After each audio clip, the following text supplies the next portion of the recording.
My heart stopped when my sister announced her pregnancy, knowing the father was my husband.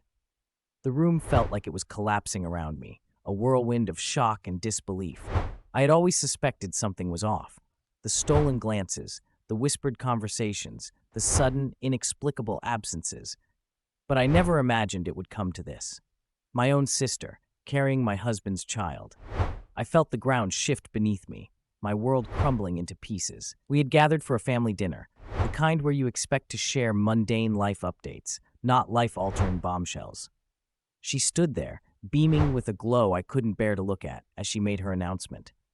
My husband's face was a mask of horror, a silent confession of his betrayal.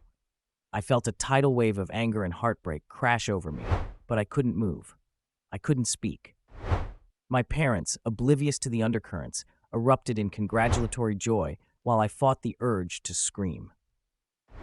Later that night, when the house was finally quiet, I confronted my husband. He didn't deny it. His affair with my sister had been going on for months, he said, and he had been too cowardly to end it. The betrayal cut deep, not just because of what he did, but because of who he did it with.